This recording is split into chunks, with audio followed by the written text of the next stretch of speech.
안녕하십니까. 자, 이번 시간은요, 부동산 관련 상품 두 번째 시간입니다. 기본 문제 이제 11번부터 시작이죠. 근데 이 11번 문제를 보니까요, 부동산 개발에 대해서 나왔어요. 그래서 이 부동산 개발에서 좀 중요한 개발 사업 방식, 요거 굉장히 중요하거든요. 역시 여러분들 핵심 포인트 해설에 있죠. 그 내용을 우리가 살펴보는데요. 우리가 먼저 여기는 안 나와 있지만 꼭 알아두셔야 될 게 이거보다 더 중요한 게 뭐냐면 부동산 개발의 과정이에요. 그러니까 부동산 개발 과정이라고 해서 요게 이제 7단계로 나눠 놓은 게 있는데 이거 암기가 돼야 돼요. 과거에 이거 시험에 출제한 적이 있습니다. 그리고 지금도 아마 문제풀에 있을 겁니다. 그래서 기본적으로 워포드라는 부동산 개발업 학자가 이제 제시한 개발의 7단계라고 해서 첫 번째가 구상 단계 또는 아이디어 단계가 있고, 두 번째 예비적 타당성 분석 단계, 그 다음에 세 번째 부지 모색 확보 단계, 뭐 부지라고만 쓰죠. 책에 뭐 교재에 다 있으니까. 그 다음에 부지 모색 확보 단계하고, 그 다음에 타당성 분석 단계, 그 다음에 다섯 번째 금융 단계, 여섯 번째 건설 단계, 일곱 번째 마케팅 단계. 외워야 돼요. 별 수 없어요. 그러니까 이거 개발 과정을 순서대로 잘 나열한 것은 이렇게 해가지고 시험에 나온 적이 있습니다. 그래서 이거 해 놓으셔야 되고요. 그 다음에 이제 요 문제와 관련되는 게 뭐냐면 바로 부동산 개발 사업 방식의 유형이에요. 그래서 개발 사업 방식이죠. 그러니까 개발 사업의 방식에 대해서 이야기하고 있는데, 우리 교재에 보면 이제 자체 사업이라는 게 있는데 지주에 의한 자력 개발인데 이건 뭐 중요하지 않고요. 중요한 게 지주 공동사업이에요. 그러니까 공동사업이 중요한데, 공동사업에서 중요한 게 등가 교환 방식이라는 게 있어요. 등가 교환 방식은 토지 소유자는 토지를 제공하고, 그 다음에 개발업자는 토지를 개발하는 거지. 건축비를 투입해서 나중에 건축물을 지은 다음에 이것을 자신들의 비율에 따라 나누는 거예요. 건축물을 공유하거나 구분 소유하는 방식으로 이렇게 쪼개서 갖는 건데, 이 등가 교환 방식은 말 그대로 등가, 같을 등자죠. 그러니까 자신들이 제공한 땅값이나 건축비에 비례해서 같은 가치로 쪼갠다라는 거예요.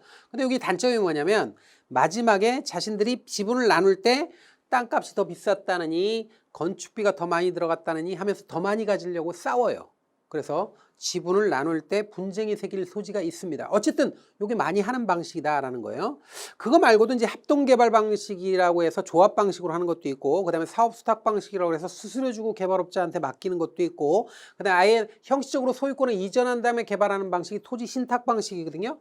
그래서 이제 신탁 방식하고 사업 수탁 방식이라는 거, 요거를 좀 여러분들이 잘 읽어보셔야 돼요. 사업 수탁 방식은 소유권이 변하지 않아요.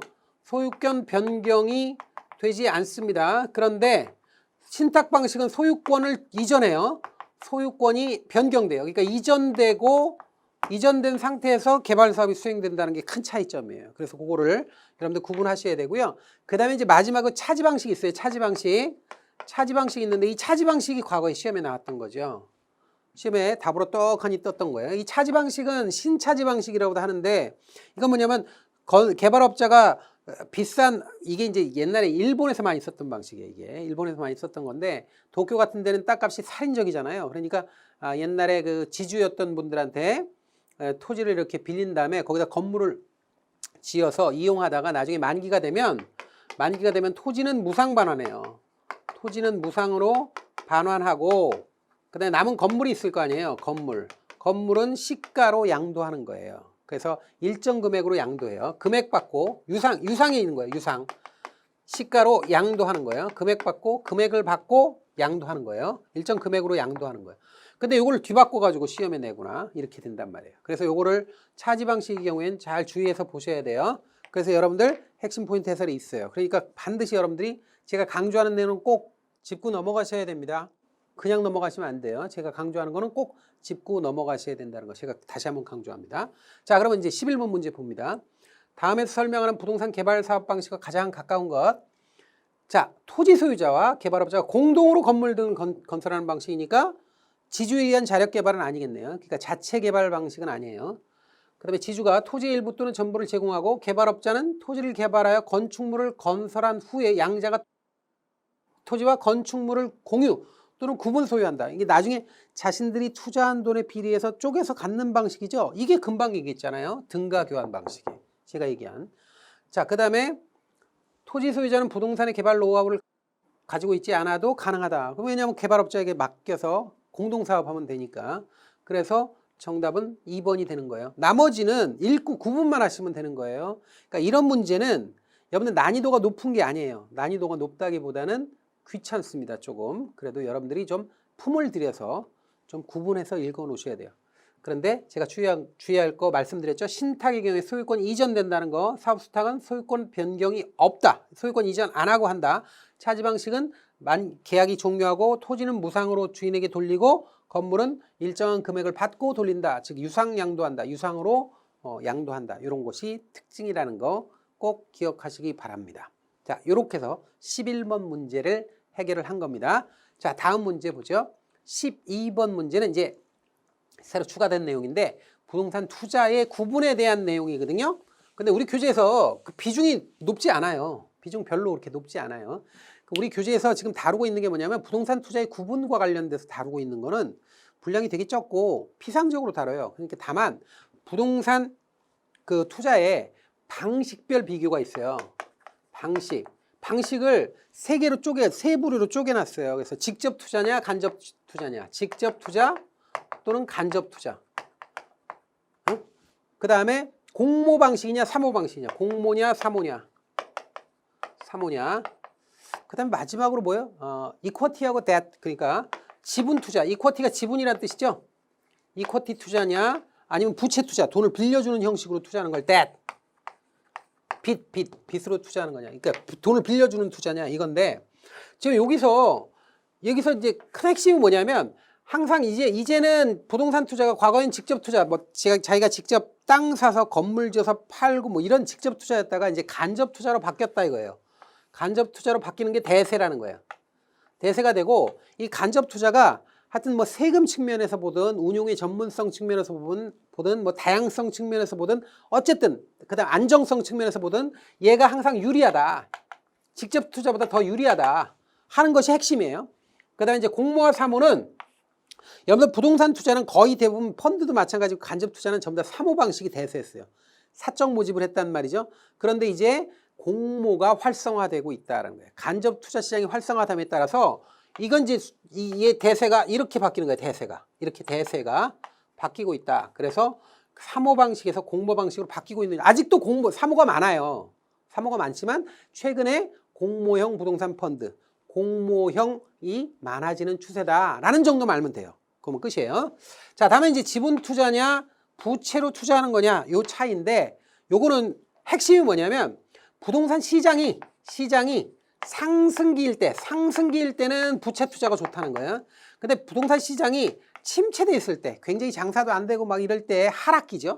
하락기에는 부동산 시장 자체 하락기에는 부채 투자가 안전하다 이거죠. 왜냐하면 빚으로 돈을 빌려주고 나서 그냥 이자 먹는 게 더 속 편하다 이거죠. 하락기에는 경기가 안 좋으니까.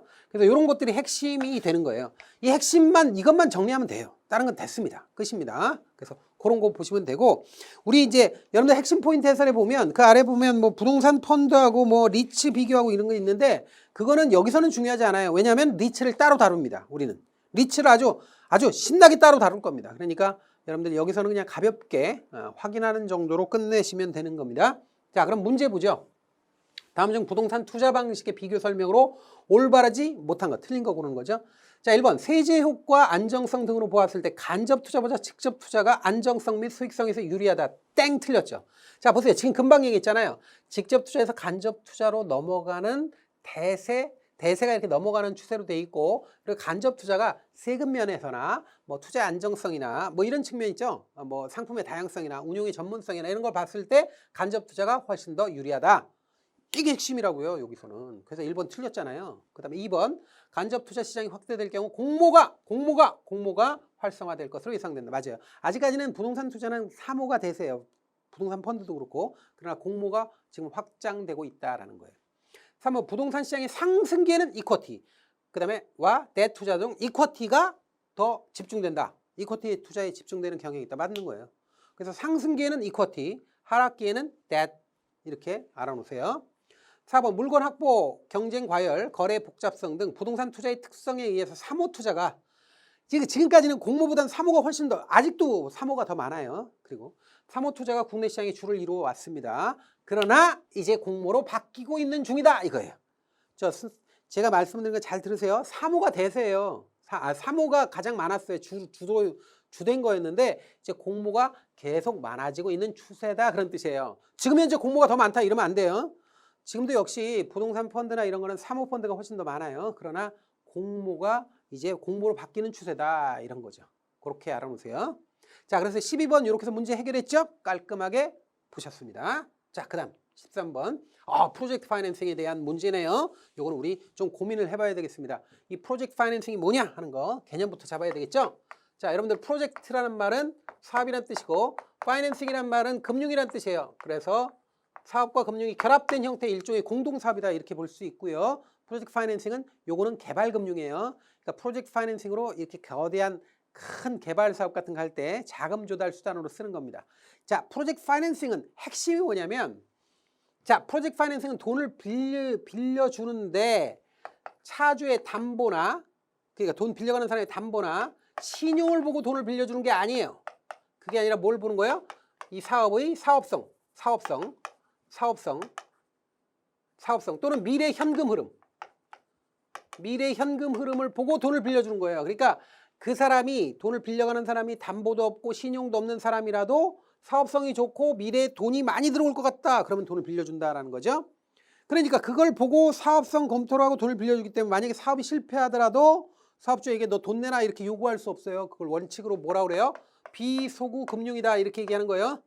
비소구 금융이다 이렇게 얘기하는 거고요. 그 다음에 돈을 대출해 줄 때 사업주의 개인적 회사에다 대출해 주는 게 아니라 새롭게 프로젝트 회사를 만든 다음에 거기다 대출해 주는 거예요. 그래서 사업주 입장에서는 그 장부에 사업주의 그 재무상태표에 그 재산 상태에 빚으로 기록이 되지 않아요. 빚으로 기록이 되지 않고 돈을 빌릴 수 있는 거니까 빚으로 기록이 안 된다. 장부에 빚으로 기록이 안 되니까 이걸 부외금융, 장부 바깥으로 펀딩을 한다. 그래서 부외금융이라고 그래요.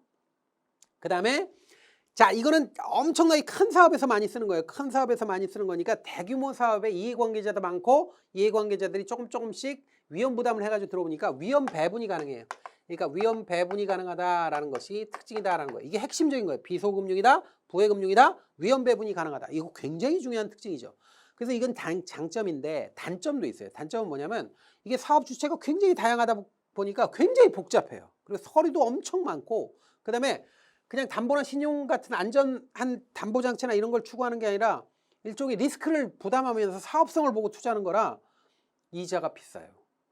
그러니까 금융 비용이 이자나 수수료가 높다 이거예요. 그래서 아주 복잡하다. 이해관계자도 많고 그러니까 복잡한 계약이 있다. 자, 그 다음에 계약도 복잡하고 또 하여튼 뭐 비용이 높다. 이게 비용이 고비용 구조예요. 그러니까 이 비용이 높다는 거는 얘는 이자하고 수수료 같은 것이 굉장히 비싸다 그런 얘기죠. 그래서 그런 것들은 단점이에요. 이건 이제 장점이고 얘는 단점이 되겠죠. 그래서 이런 것들이 핵심이에요. 그래서 이걸 알아놓고요. 그 다음에 우리가 기억해야 될 건 항상 프로젝트 파이낸싱은 두 단계로 가는데 PF의 경우에 아직 사업이 시작돼서 사업 초기에서 이게 뭐냐면 토지 확보하고 그 다음에 인허가 받는 거, 토지 소유권, 토지를 확보하고 인허가 받는 시점에서 인허가 받기 전까지는 너무 위험하니까 이건 일반 금융권에서는 대출 안 해줘요. 대출 안 해주니까 대출 해주는 데가 되게 벤처 캐피탈이나 아니면 상호저축은행이나 뭐 아니면 이런 데 있죠. 뭐 캐피탈 회사 이런 데서 대출을 임시로 해줍니다. 그러니까 요 사업 초기부터 토지 확보하고 인허가 받기 전까지 잠깐 그때 돈이 필요하니까 땅 계약금 같은 거, 땅 살 수 있는 돈 이런 거를 대출해 주는데 요거를 뭐라 그러냐면 브릿지론이라고 그래. 브릿지론은 인허가 받기 전에 토지 소유권 확보하기 전에 임시로 빌려준 거니까 위험이 되게 높아요. 그래서 보통 제도권 금융에서 해주는 게 아니라 대개 보면 이런 거는 이금융권에서 대출해 줍니다. 그랬다가 인허가 받으면 이제 본 PF를 받아서 인허가 받고 나서 토지 소유권 확보하거나 인허가 받고 나서 이제 본격적으로 사업을 수행하니까 이때는 이거 가지고 가서 이제 은행권에 가서 정식으로 가서 1금융권 가서 대출을 받는단 말이죠. 대출을 받아서 이 대출받은 돈으로 브릿지론을 갚죠. 이런 구조로 돼 있다라는 거예요. 그래서 요 구조를 꼭 기억하셔야 돼요. 브릿지론이라는 게 있고 본 PF가 있는데 브릿지론이라는 거는 토지 확보나 인허가가 종료되지 않은 상태에서 돈을 빌리는 거고요. 대개 보면 단기 대출이에요. 이건 단기적이다. 단기적이다. 1년 이내 단기 대출이에요. 그래서 임시로 이렇게 빌렸다가 인허가 받아가지고 정식으로 PF 받은 다음에 이걸 갚아버리는 거예요. 그다음에 이제 본 PF는 뭐냐면 인허가 끝나고 나서 본격적으로 사업이 수행될 때 이때 착공 시점에 대출을 받는 거고, 이건 대출 기간이 장기예요. 길다 하는 게 특징이고, 이거 위험이 낮다, 안전하다, 상대적으로 위험이 낮다, 이런 것들이 특징이다라는 거예요. 근데 이거 꼭 알아놓으셔야 돼요. 자, 그래서 이거 역시 마찬가지로 핵심 포인트 해설에 있는 내용이죠. 있는 내용이니까 꼭 정리를 하셔야 돼요. 이거.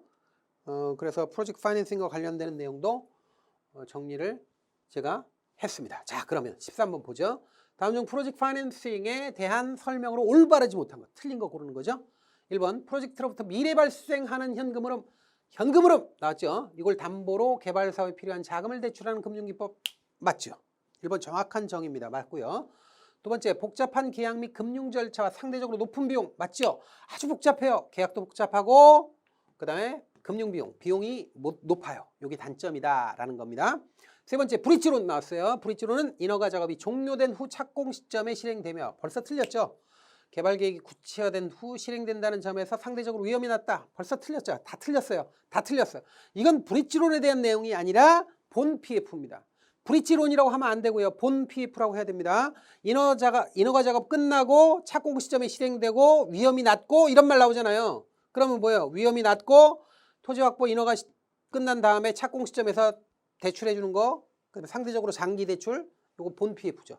브릿지론이 아닙니다. 그래서 3번이 답이고요. 4번, 본 PF는 자금의 규모가 크고 대출 기간이 장기라는 점에서 주로 은행이나 보험이나 부동산 펀드, 이런 제도권 금융에서 보통 해줍니다. 펀드도 하고요.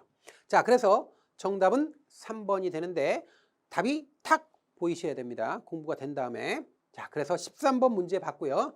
자, 이제 다음 문제 보죠. 자, 토지 이용의 극대화에 따라서 어쩌고저쩌고 나오는데, 자, 요거 관련되는 건요, 지금 우리가 감정평가 이론이 우리 교재에 있어요. 살짝 맛배기로. 아주 상세하게 있는 게 아니라 맛배기로 있어요. 근데 여기서 가끔 물어봐요. 용어를. 그래서 요거를 정리를 하시자고요. 일단 우리 교재에서 부동산 가치평가라는 이름으로 돼 있죠. 그죠? 맞아요. 핵심 포인트 해설에서 부동산 가치평가라는 핵심 포인트 해설로 돼 있는데 좀 어지럽게 돼 있어요. 그래서 제가 정리를 할 테니까 잘 들어보세요. 일단 우리 교재에서, 기본 교재에서 다루고 있는 내용 중에 시험에 나오는 것이 보통 언급되는 게 이런 게 나와요. 가치, value, 이건 가치고, 가격, price에 대한 내용이에요. 그러니까 가치와 가격, 이걸 가치라고 부르고 이걸 가격이라고 보통 부르는데 요것에 대한 구분이에요. 그래서 가치라고 하는 건 요거는 뭐예요? 장래 기대되는 편익을 현재 가치로 할인하는 것이다 라는 거고, 미래를 전제로 한다. 이건 미래가 중점이에요. 그리고 장래 편익, 장래 이익 또는 편익, 이익이라고 해도 되고 편익이라고 해도 됩니다. 장래 이익의 현재 가치 개념으로 접근하는 거예요. 자, 그런데 가격이라고 하는 건 미래가 아니라 한번 이건 시장에서 수요자, 공급자, 매수자, 매도자가 실제로 교환의 대가로 지불한 거거든요. 그러니까 교환의 대가로 실제 지불된 거기 때문에 과거를 전제로 하는 거예요. 이거 과거를 전제로 하는 거고, 이건 교환 대가다. 시장에서 실제로 주고받은 돈이다. 실제로 수수된 돈이에요. 그러니까 실제 지불된 거예요. 지불된 거. 요걸 얘기하는 거다. 그래서 그거에 대해서 좀 알아놓으시고요. 그러니까 핵심적인 건 그런 거니까 그렇게 구분을 하시고, 그 다음에 또 알아둬야 될 게, 여러 감정 평가할 때, 부동산 평가할 때 찾는 건 가격이 아니라 가치거든요. 가치를 찾는데 가치 중에 무슨 가치냐면 시장 가치를 찾는 거예요. 근데 이 시장 가치라고 하는 거의 개념을 꼭 알아놔야 되는데, 어쩌고저쩌고 막 긴 얘기 나와요. 그런데 우리는 시장 가치를 미국식 개념을 받아들였어요. 미국에서 기본서를 가지고 와서 번역을 했어요. 그래서 요 뭐 용어를 여러 가지 길게 돼 있어요. 길게 돼 있는데 최빈 매매 가능 가격 뭐 이렇게 표현하는데, 근데 그거는 우리 교재에 상세하게 설명 안 돼 있고, 핵심은 이거예요. 하여튼 실제 가격이 아니라, 자, 감정 평가하는 사람 또는 부동산 평가하는 사람 딱 보기에 앞으로 거래가 성립될 가능성이 가장 높은 가격을 시장 가치라고 하는 거예요. 그래서 거래 성립 가능성, 이게 중요한 게 가능성이에요. 가능성이 가장 높은, 화살표로 하지 말고 높은, 가능성이 가장 높은 가격을 요걸 시장 가치라고 하자 이거예요. 그래서 이렇게 정의한다. 그러니까 거래가 성립될 가능성이 가장 높은 가격. 앞에는 뭐라고 표현했든 간에 어쨌든 성립될 가능성이 높은 가격. 여기 키워드라는 거, 이런 거 좀 생각해 보시면 되겠고요. 그 다음에 우리가 이제 가격을 매기는 여러 가지 원칙이 있어요. 가치 추계 원칙이라고 그래요. 가치 추계의 원칙 또는 가격 원칙이라고도 하는데 이 가치 추계의 원칙이 사실은 이 감정평가 그 매뉴얼 우리가 이제 미국에서는 그 어프레이설 인스티튜트라고 그래요. 어프레이설 인스티튜트라고 해서 감정평가 협회가 있는데 여기에 업무 매뉴얼이 있는데 거기 한 11개 정도 있는데 우리 교재에는 4개만 소개돼 있어요. 4개만 소개돼 있어서 딱 4개만 있는데 첫 번째가 Principle of 예측의 원칙, 예상의 원리라고 그러죠. 예측의 원칙. 예측의 원칙 이런 게 있어요. 그 다음이 두 번째로가 최효용 원칙 있죠. 최효용 원칙이라는 게 있어요.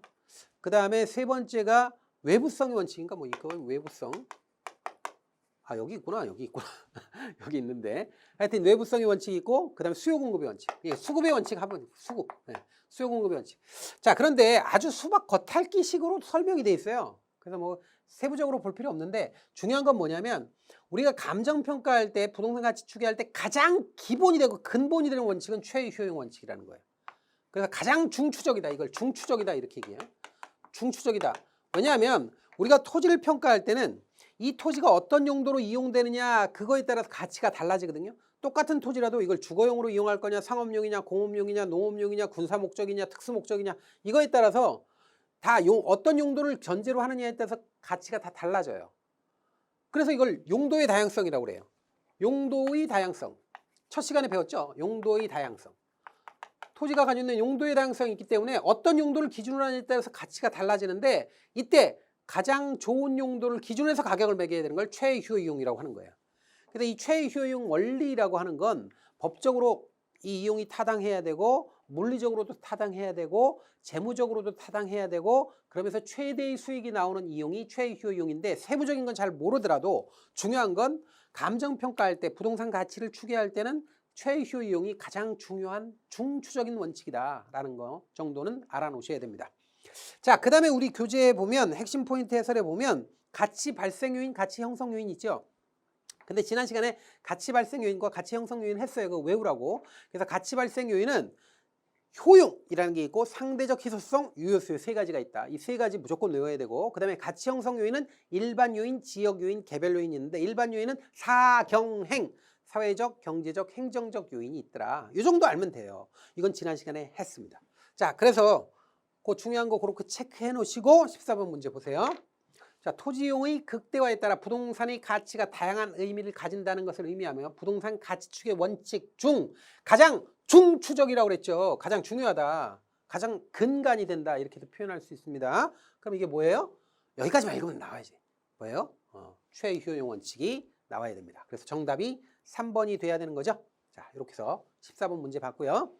자, 그 다음에 이제 15번도 이어지더라고요. 부동산 감정평가와 관련된 내용입니다. 자, 그런데 이 문제에서 우리 교재가 그렇게 엄청 세부적으로 읽지 않은데 감정평가에 대해서 근데 이제 거칠게라도 기본 개념은 나올 수 있으니까 언급을 해야 됩니다.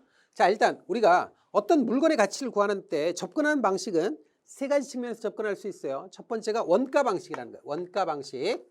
그 다음에 두 번째는 사실 이제 원가 방식하고 대응되는 게 맞은편에 있는 게 수익 방식이에요. 수익 방식.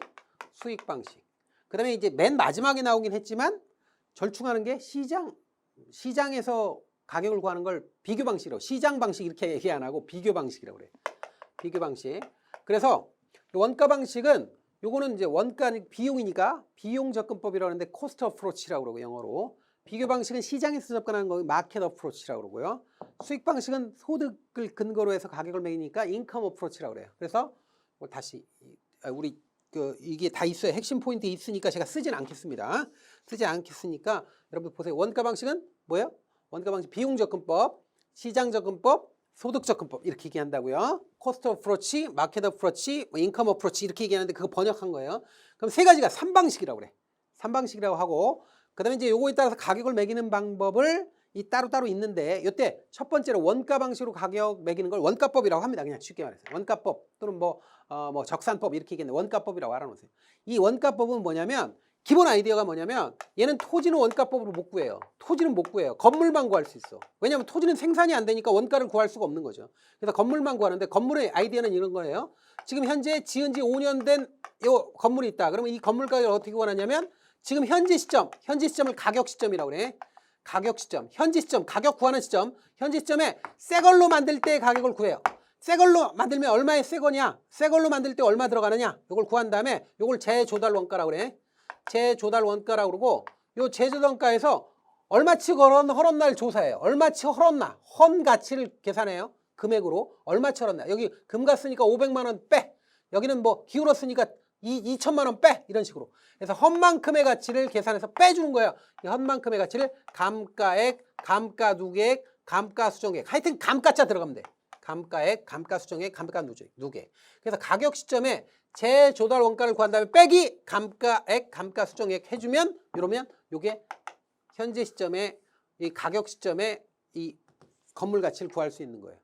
이해가 됩니까? 기본 아이디어를 알면 됩니다. 중요한 건 뭐냐면 재조달 원가의 감가수정액을 빼준다. 재조달 원가의 감가수정액을 빼준다. 감가액을 빼준다. 이게 핵심 아이디어인데 재조달 원가는 현재 시점, 현재 가격을 구하는 시점, 가격 시점, 현재 새 걸로 만드는 가격을 구한다는 거 꼭 알아놓고 그게 핵심이에요. 나머지는 그냥 읽어봐도 돼요. 자, 그 다음에 이제 비교 방식은 시장에서 비슷한 물건이 얼마에 거래되는지를 조사해야 돼. 비슷한 물건이 얼마에 거래되는지를 조사한 다음에 그 물건 가격으로 요 물건 가격을 같이 구하는 거예요. 그런데 이때 예를 들어서 A라는 물건의 가격을 구하기 위해서 A를 팔아먹을 수 없으니까 A하고 비슷한 B라는 물건이 얼마에 거래되는지 B, C, 뭐 이런 D 이런 물건들이 있으면 이런 물건들이 시장에서 얼마에 거래되는지 조사해서 A 물건 가격으로 추정하는 방법을 비교 방식이라고 그래요. 그러니까 다른 물건하고 비교하니까 비교 방식이에요. 그래서 시장에서 가격을 구하니까 시장 접근법이고 그런데 요 비교 방식을 적용하려면 대상 물건하고 그 사례 물건이 비슷해야 돼요. 그래서 이 사례를 수집할 때 사례 수집의 기준이 시험에 나오는 거지. 만약에 나오면 사례 수집의 기준은 첫 번째 위치가 비슷해야 돼. 위치 유사성. 물건이 내가 가격 구하려는 물건하고 사례 물건이 위치가 비슷해야 돼. 위치 유사성. 그 다음에 물건이 비슷해야 물적 유사성.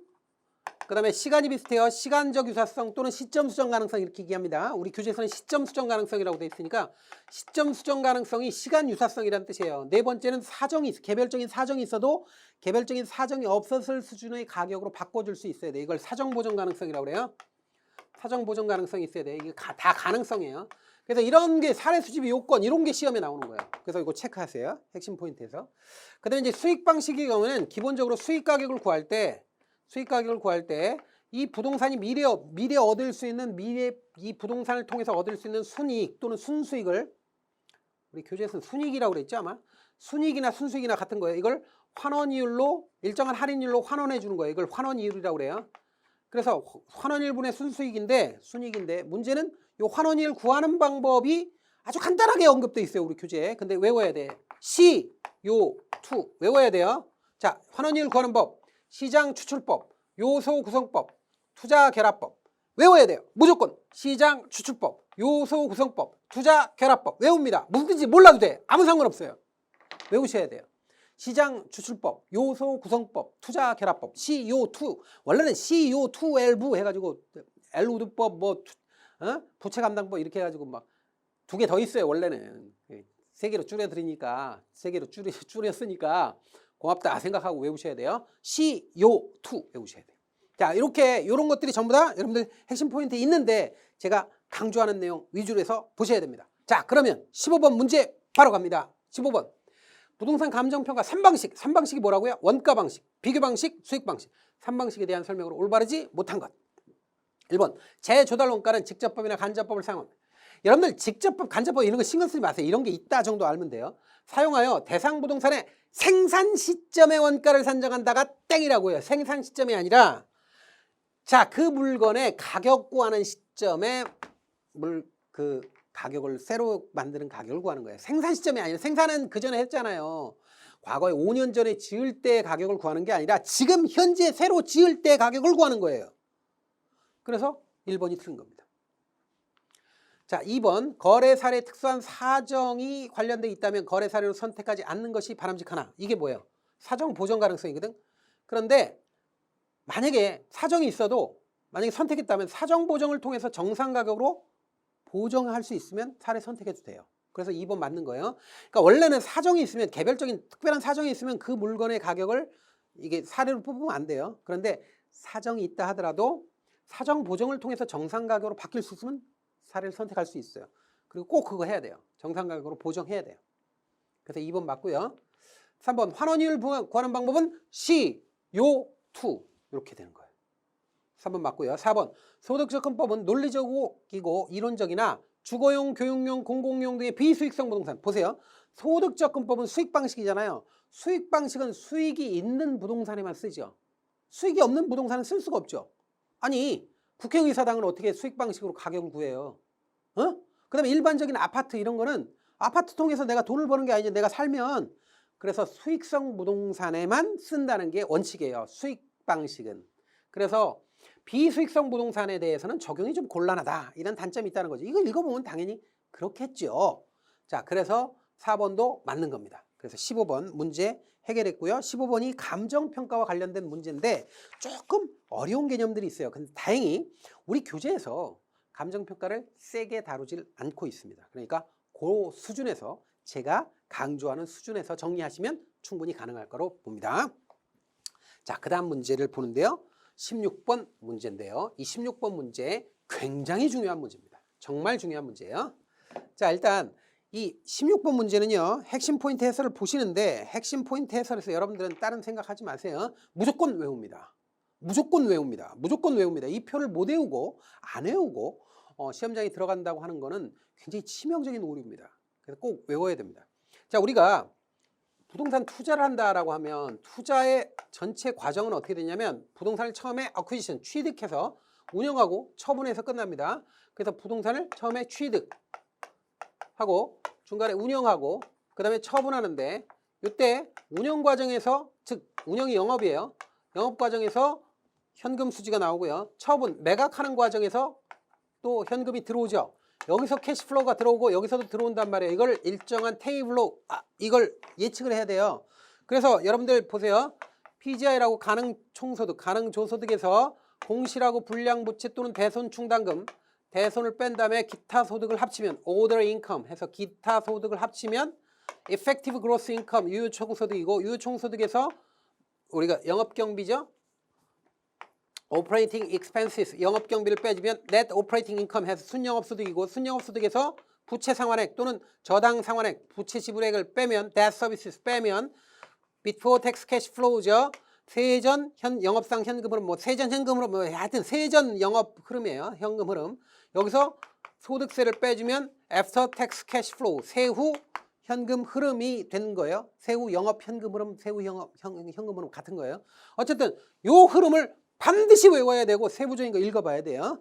그 다음에 매각 수지도 마찬가지예요. 매각했을 때 매각 현금 흐름도 매도 가격 예측해야 돼요. 매도 가격에서 중개사 수수료나 뭐 이런 거 뭐 빼야죠. 광고비나 이런 거. 그래서 매도 경비를 빼줘. 그러면 순매도액이라고 나오죠. 순매도액.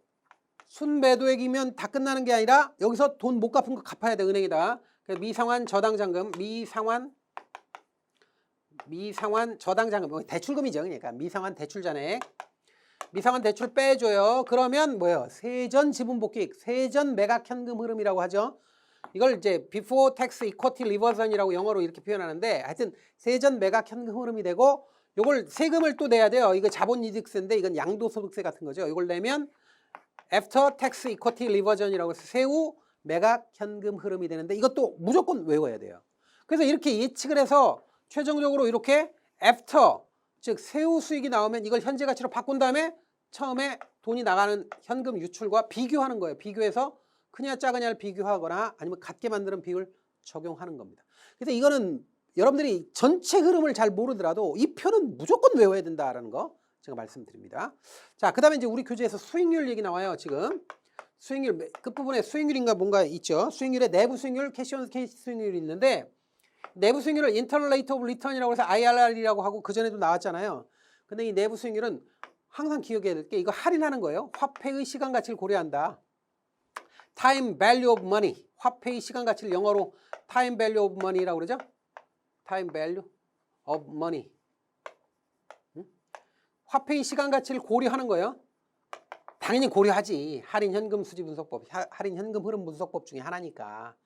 그런데 캐시 온 캐시 수익률이라는 게 있어요. 캐시 온 캐시 수익률. 별것도 아닌데 캐시 온 캐시 수익률은 할인을 안 해요. 화폐의 시간 가치를 고려하지 않는다. 이런 게 특징이라는 거 알아놓고 그냥 넘어가세요. 그 특징만 알아놓으시면 돼요. 그리고 그거에 대한 세부적인 내용 한번 읽어보시면 되는 겁니다. 자, 무엇보다도 중요한 건 요 표를 무조건 외워야 된다는 거, 그리고 표의 의미를 반드시 새기고 읽어봐야 된다는 거 알아놓으시기 바랍니다. 자, 그럼 보세요. 16번 부동산의 투자가치 분석에 대한 설명으로 가장 올바르지 못한 거, 틀린 거 고릅니다. 1번 가능 총소득 PGI예요. PGI. 요거 산정 시 공실 부분을 차감하여 실질적으로 임대가 되는 면적에 대한 수익을 산정한다. 틀렸죠? 왜요? 공실 부분을 차감한다. 이게 아니지. 공실은 여기서 차감하죠. PGI라고 해서 가능 총소득 구한 다음에 빼기 공실이 그 다음에요. 그러니까 공실을 차감하는 건 유총소득을 구하기 전에 차감하는 거지. PGI는 포텐셜 그로스 인컴으로 공실이 되고 안 되고 이런 것까지 고려하는 게 아니에요. 그냥 방수에다가 이 총 임대 가능 단위수에다가 그냥 단위당 임대료 곱하면 그냥 끝이에요. 그래서 이 경우에는 가능 총소득은 공실을 빼지 않는다. 가능 총소득 구하고 나서 공실 빼는 거죠. 구할 때는 안 뺍니다. 그래서 이거는 표를 아주 기본적인 표를 암기를 했느냐 안 했느냐 이거예요. 그래서 1번 틀린 겁니다. 1번 틀렸고요. 2번 영업경비는 대상부동산과 관련된 전기, 수도료, 청소비 등을 말하며 자본지출과 비현금성 지출인 감가상각비는 포함되지 않습니다. 이거는 잘 모르셔도 되는데 사실 모르셔도 되긴 돼요. 그런데 상식적으로 생각해봐도 영업현금 흐름, 현금 흐름표는요. 이게 영업현금 흐름표거든요. 현금 흐름은 실제로 나간 것만 유출로 보고요. 나가지 않으면 유출로 보지 않아요. 감가상각비 같은 거는요. 요거는 실제로 감가상각비는 비용으로 취급되긴 하지만 돈이 나간 건 아니거든요. 그렇기 때문에 영업수지표의 비용으로 빼지를 않습니다. 근데 조금 어려운 내용인데 그러려니 하고 넘어가셔도 돼요. 상관없어요. 자, 그 다음 3번 산정된 분석 대상 부동산의 투자 가치는 시장 가치와 비교하여 투자 가치가 시장 가치보다 더 높아요. 투자 가치가 투자할 가치가 있는 거죠. 그러면 투자 의사 결정을 내리게 되는 거예요.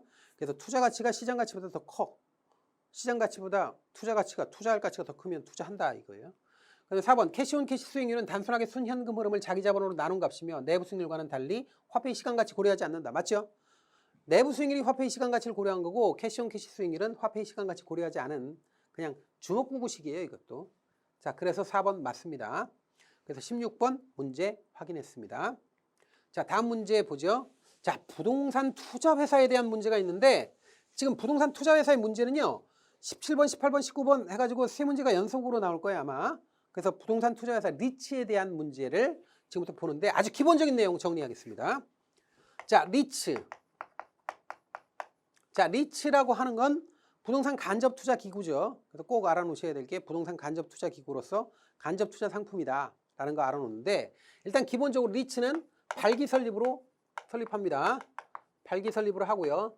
발기 설립할 때 현물 출자는 할 수 없다라는 거. 현물 출자 할 수 없다. 현물 출자는 불가하다. 그러니까 설립할 때는 현물 출자 안 돼요. 나중에는 돼요. 나중에는 물론 영업인가 후에는 가능한데 그건 중요한 게 아니에요. 중요한 건 현물 출자는 이게 설립할 때는 못 한다라는 거 알아놓고요. 종류는 크게 세 가지가 있어요. 실체형 회사가 있고 명목상의 회사가 있어요. 실체형 회사는 자기관리 리츠라는 게 있어요. 리츠는 생략하겠습니다. 자기관리 리츠.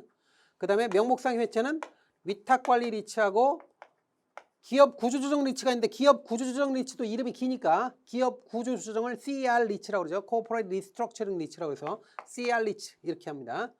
자, 그러면 이게 세 가지가 있는데 자기관리 리츠는 실체형 회사다 보니까 당연히 이건 상근 임직원도 있고 본점 위에 지점도 둘 수 있다 이런 얘기 나오는데 일단 보겠습니다. 일단 발기 설립을 한다고 그럴 때 설립을 할 때 설립 자본금은 얘는 5억이 필요해요. 그리고 나중에 영업인가 후에 얘는 70억까지 만들어야 돼요. 자본금이. 자, 그런데 위탁관리하고 CR리츠는 공통적으로 3억 있으면 되고요. 그 다음에 영업인가 후에 6개월까지 50억만 있으면 돼요. 이걸로 끝이에요. 자, 그 다음에 자기관리 리츠의 경우에 요거는 본점 이외에 지점도 둘 수 있어. 본점도 가능하고 지점도 있고요. 그 다음에 상근 임직원도 있어요. 왜냐하면 실체형으로 부동산 관리를 실제로 해줘야 되니까 하는 거고요. 자, 그 다음에 얘네들은 공통이 같이 쓰죠. 공통이니까. 본점만 둘 수 있어. 본점만 있어요. 본점만 있고 지점. 안 돼. 안 되고 상근 임직원도 없어요. 없어요. 그러니까 당연히 얘네들은 부동산 취득해봐야 이걸 관리 운영할 수 있는 실제 인원이 없잖아요. 실제 인력이 없잖아요. 인력이 없으니까 되게 위탁관리 같은 이런 데는 실제로 얘네들 관리를 못해요. 직원이 없으니까. 서류상의 회사란 말이에요. 그러니까 실제로 관리를 할 수 있도록 자산관리 회사가 필요해요. 그걸 AMC라고 그래요. Asset Management Company, 자산관리 회사. 근데 자산관리 회사도 시험에 낼 수 있어요. 이것도 나와요. 그래서 이 자산관리 회사 요건 같은 게 시험에 나오는데 얘는 자본금이 70억 원 이상이 돼야 돼요. 70억 이상 자본금이. 그리고 운용 전문 인력 있죠. 전문 인력이 몇 명 이상 있어야 되느냐. 이것도 시험에 나온 적 있어요. 5인. 5명 이상 있어야 돼요. 이런 거 다 중요한 거예요, 이거. 그래서 아주 기본적인 개념이니까 꼭 알아놓으셔야 돼요. 이런 거는. 한꺼번에 정리하고 싶지만 일단 여기 요 정도까지만 하죠. 17번과 관련돼서. 자, 보세요. 다음 중 부동산 투자회사 리츠에 대한 설명을 올바르지 못한 것, 틀린 거 고르는 겁니다. 1번 부동산 투자회사법에서는 자기관리 리츠, 위탁관리 리츠, CR 리츠 세 가지 형태가 있다. 맞죠? 그다음 2번 자기관리 리츠를 설립하기 위해서는 위탁관리 리츠 및 CR 리츠보다 더 많은 자본금 필요하다. 맞죠? 더 많은 자본금 필요하잖아요. 5억하고 3억하고는 차이가 나잖아요. 자, 그래서 2번 맞고요. 3번 리츠의 영업인가는 리츠의 종류별로 국토부 교통부 장관. 이건 제가 여기다 안 썼네요. 하여튼 발기설립이고 인가를 받으려면 반드시 영업인가는 국토교통부 장관이에요. 그냥 줄여서 국토부 장관이라고 합시다. 자, 그 다음에 4번 위탁관리 리츠는 본점 위에 지점과 직원을 고용 또는 상근임원 고용할 수 있다. 틀렸어요. 다 틀렸어요. 자, 위탁관리든 CR 리츠든 얘네들은 전부 다 본점밖에 둘 수 없고 지점은 둘 수 없고요. 상근 임직원 고용할 수 없다는 거예요. 아시겠죠? 그래서 4번이 틀린 겁니다. 이건 간단한 거예요. 간단한 거. 이거 틀리면 안 됩니다. 여러분들 이런 거는 여러분들 주의하셨다가 잘 보셔야 돼요. 문제 유형을 잘 눈에 익혀 두셔야 됩니다. 자, 좀 어려운 게 이제 18번부터 좀 어려운 거죠. 자, 18번의 내용은 요건 리츠의 자산운용 규제와 관련된 내용이에요. 근데 이게 좀 헷갈려요. 헷갈려서 제가 그 내용을 보니까 지금 18번 하단에 핵심 포인트 해설이 있는데 이것도 헷갈리죠. 이것도 좀 헷갈려요. 그래서 요거는 뭐라고 할까? 요것도 좀 정리를 할 필요가 있어서 제가 몇 개 찝어서 중요한 거 좀 찝어서 보겠습니다. 일단 첫 번째 뭐가 있냐면 리츠라는 게 부동산을 취득한 다음에 일정 기간 동안 처분 금지 기간이 있어요. 처분 금지. 첫 번째 처분 금지와 관련된 내용을 해야 돼요. 처분 금지는요. 국내 부동산은요. 주택이든 비주택, 주택이 아니든 전부 다 1년이에요. 1년 이내는 처분할 수 없고요. 그 다음에 국외부동산은 니네들 알아서 해. 그래서 정관에서 정하는 기간이에요. 정관에서 정하는 기간. 이게 핵심이에요. 물론 예외도 있어요. 중간에 처분할 수밖에 없는 예외는, 근데 이 예외는 중요한 게 아니에요. 뭐 펀드가 합병 해지하거나 뭐 해산하거나 뭐 이렇게 해가지고 펀드가 완전 망했다 그러면 뭐 그때 1년 이내에도 처분할 수 있겠죠. 근데 그런 예외가 중요한 게 아니에요. 예외가 아니라 원칙이 중요합니다. 그래서 요게 핵심이에요. 잘 읽어보시면 그거예요. 핵심 포인트 해설의 내용이. 두 번째로 중요한 게 뭐가 있냐면, 두 번째는 뭐냐면 리츠가 건물이나 공작물 뭐 이런 거, 건물이나 구축물 같은 아무것도 없는 건물 같은 거 없는 빈 땅을 산 다음에 그대로 빈 땅 그대로 팔면 안 돼요. 아무것도 안 하고 그냥 빈 땅으로 사서 빈 땅으로 팔면 이게 투기하는 거하고 비슷하단 말이에요. 그래서 반드시 빈 땅으로 샀으면, 이걸 나지라고 그래. 나대지를 샀으면 반드시 개발을 한 다음에 건물이라도 짓고 팔아라 이거예요. 그래서 이거를 나대지를 매입해서 개발 행위를 한 다음에 팔고, 개발 행위 하기 전에는 팔 수 없다. 그러니까 이건 뭐냐면 개발 행위 후 처분 제한이 있단 말이에요. 개발 행위를 하지 않으면 처분할 수 없다. 나대지를 산 상태에서 나대지 그대로 팔 수 없다 하는 거. 반드시 개발, 건물, 공작물 같은 행위로 개발을 한 다음에 팔아야 된다라는 거예요. 그래서 요거 이제 두 번째로 좀 중요한 거고, 그 다음에 이게 번호가 몇인지는 모르겠는데 번호는 신경 안 쓰고 중요한 거 말씀드리겠습니다. 생각나는 대로. 제가 머릿속에 생각나는 게 중요해요. 머릿속에 있는 게 더 중요해요. 세 번째로 제가 강조하는 건 뭐냐면, 그 번호하고 상관없어요. 뭐가 있냐면 부동산 투자회사의 자산 구성이에요. 자산 구성은 다른 거 생각하지 마시고, 뭐 매 분기말 현재 총 자산의 80% 어쩌고 나오는데 그거예요. 80% 이상을 자산 중에 전체 펀드 자산의 80% 이상을 부동산이거나 아니면 부동산 관련 유가 증권이거나 아니면 현금으로 구성해야 돼. 그리고 그 중에서 70%는 전체 펀드 자산의 70% 이상은 부동산이어야 해. 이게 중요한 자산 구성과 관련된 규제입니다. 그러니까 리츠가 어쩌고저쩌고 나오는데 중요한 건 뭐냐면 총 자산의 80% 이상을 부동산이거나 부동산 관련 유가증권이거나 아니면 현금으로 구성해야 되고, 그리고 거기다가 또 단서로 달아서 부동산은 별로 없고 현금만 잔뜩 있으면 안 되니까 전체 자산 중에 70% 이상은 부동산이어야 한다라고 규정해 놨어요. 이걸 숫자를 바꿔요. 그러니까 이거를 잘 기억을 하셔야 돼요. 자, 그 다음에 조금 덜 중요하긴 한데 그 다음에 뭐가 있냐면 네 번째로 펀드가 그러니까 리츠는 의결권 있는 주식 있죠. 의결권 있는 다른 회사의 의결권 있는 주식, 의결권 주식이라고 하겠습니다. 얘는 10% 이상 취득할 수 없어요. 요거를 규정해 놓은 거, 요거 좀 색다른 거예요. 그 다음에 다섯 번째로 동일인 발행증권, 동일인이 발행한 주식과 같은 증권 있잖아요. 요거는 5%를 넘어서 5% 이상 취득할 수 없어. 5% 이상 취득할 수 없다. 그러니까 10%, 5% 이런 것들이 중요하고요. 그 다음에 여섯 번째로 그냥 순서대로 그냥 여섯 번째로 좀 주목해야 될 게 뭐냐면 펀드의 배당이에요. 그 전에 배당 시험에 잘 나왔어요. 배당은 90% 이상 배당해야 돼요. 원칙적으로 그렇다. 원칙적으로 예외 물론 있어요. 이익 배당 한도의 90% 이상을 주주에게 배당해야 된다라는 게 특징입니다. 그래서 그거 하고요. 그 다음에 일곱 번째로 좀 봐야 될 게 뭐냐면 원래 리츠는 대여는 못하고 차입은 할 수 있거든요. 차입은 자기 자본에 순자산 그러면 안 돼요. 자기 자본의 2배까지 차입할 수 있어. 물론 주주총회 특별 결의를 하면 10배까지도 가능한데 그거는 그런 경우는 거의 없어요. 이 주주총회 특별 결의하기도 힘들고. 그래서 원칙적으로 자기 자본의 2배, 이거 순자산의 2배 그러면 안 돼요. 자기 자본의 2배다. 순자산의 2배는 이건 펀드예요. 부동산 펀드고 리츠는 자기 자본의 2배예요. 그래서 이런 것들이 있고요. 요거 말고도 좀 있죠. 요거 말고도 좀 있는데 그거는 그냥 읽어보시고요. 제가 지금 중요하다고 강조하는 거 이게 전부 다 시험에 답으로 뜨는 거예요. 그래서 이런 것들은 여러분들이 잘 정리를 해 놓으셔야 돼요. 물론 답으로 안 뜰 수도 있어. 다른 것들이 답으로 뜰 수도 있어요. 근데 중요한 지문이에요. 이게 이런 것들을 요것만이라도 알아놓으면 리츠의 자산 구성과 관련된 규제 또는 운용과 관련된 규제에서 상당 부분 지문을 덜어낼 수 있어요. 자, 그러면 문제 보겠습니다. 18번. 부동산 투자회사의 자산 운용 및 규제에 대한 설명으로 올바르지 못한 것. 틀린 거 그럽니다. 1번. 국내에 소재하고 있는 주택을 취득한 경우 1년 이내는 처분 안 돼요. 1년까지 제한 걸어놨어요.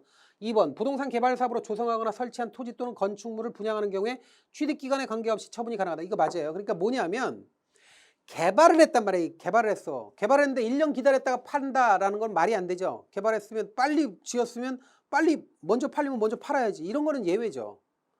그러니까 이 리츠가 부동산 개발을 전문하는 리츠인데 아니 1년 이내는 팔 수 없다는 규정 때문에 개발을 후딱 해놓고 1년 기다렸다가 팔 수는 없는 거 아니에요. 그러니까 개발 사업의 경우에는 팔리면 얼른 팔아라 이거예요. 1년 이내라도.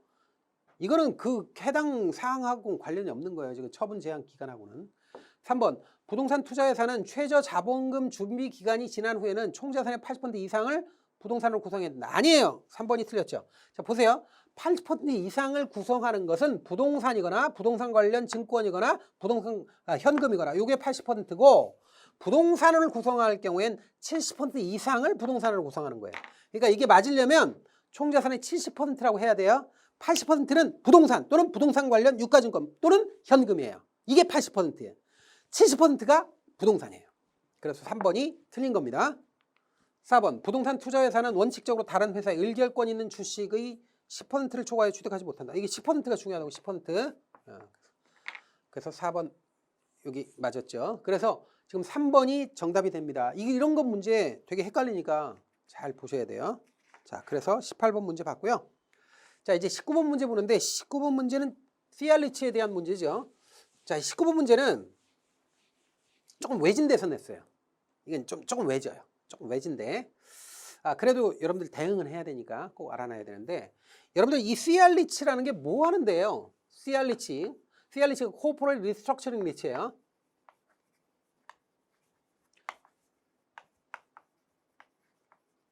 이거 이름도 길어가지고 CR이 기업 구조조정 이런 뜻이란 말이에요. 그래서 기업 구조조정 리치 너무 기니까 그냥 CR 리치라고 하는 거예요.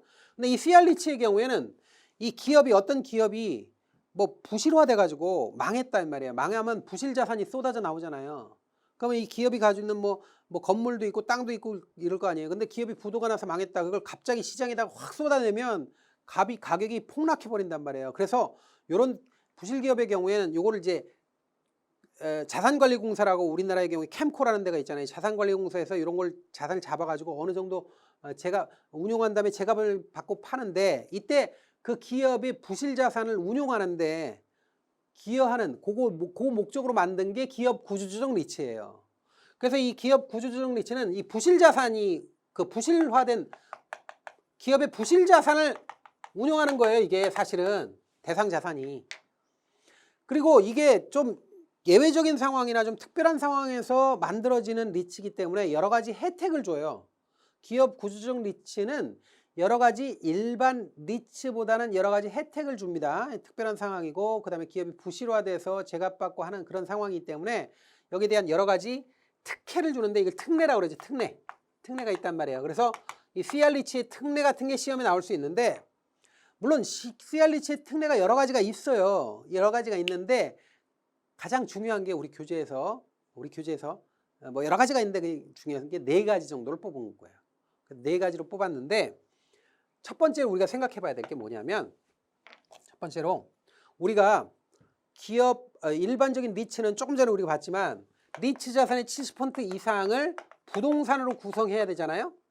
그런데 이 부동산으로 구성하는 게 CR 리츠의 경우엔 그게 일반 부동산이 아니라 기업의 부실 자산과 같은 기업 구조 조정 부동산이에요. 이걸로 구성해야 된다라는 게 특례죠. 그러니까 일반 부동산이 아니고 70% 이상으로 구성하는 게 기업 구조 조정 목적의 부동산이다라는 거죠. 그래서 뭐 그때 일정한 부동산이 기업의 채무 상환하기 위해서 이 기업이 망해가지고 빚 갚기 위해서 매각하는 그런 부동산, 재무 구조를 개선하기 위한 목적으로 인수받은 매각하는 부동산, 뭐 이런 특별한 부동산이 돼야 된다. 뭐 이런 것이 있고요. 자, 그 다음에 특례 규정으로 이게 이제 일반적인 거, 이게 일반적인 거고. 그다음 이제 특례로 보통 이제 본격적으로 얘기하는 특례가 첫 번째 처분 제한. 일반적으로 처분 제한 규정 있죠. 처분 제한 규정이 어떤 거냐면 금방 우리가 봤잖아요. 리츠의 경우에 주택의 경우에 국내 부동산의 경우에 주택의 경우하고 비주택의 경우 어쨌든 1년 이내에 처분할 수 없다. 이런 규정 없어요. 이제 기업 구조조정 부동산은 그런 거 규정 안 받아요. 그러니까 해당 사항 없어요. 그 특례로 이런 규정 같은 걸 배제시켜줘요. 얼마나 좋아. 그러니까 CR 리츠는 오늘 샀다 내일 팔아도 돼. 에? 부동산 오늘 샀다가 내일 팔아도 돼. 이 처분 제한 규정을 특례로 제한 없애주니까 배제시켜주니까.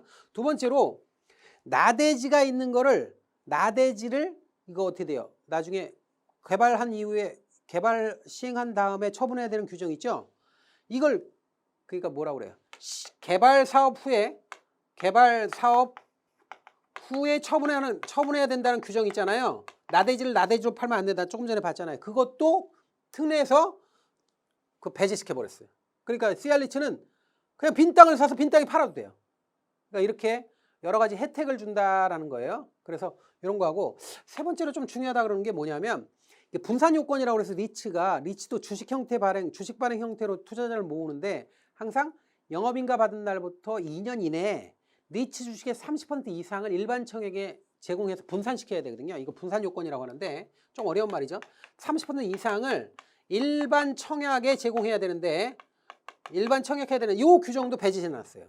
이것도 까다롭거든요. 이게 사실. 그래서 요건 좀 어려운 얘기인데 이거 배제해놨어요. 네 번째로가 뭐가 있냐면 자산 구성 있죠. 그러니까 80% 이상을 리츠의 경우에는 현금이 뭐 부동산이거나 아니면 부동산 관련 유가증권이거나 현금으로 구성해야 된다라는 게 조금 전에 봤잖아요. 이런 것도 없어요. 이런 것도 배제시켰어요. 그런 규정도 안 지켜도 돼.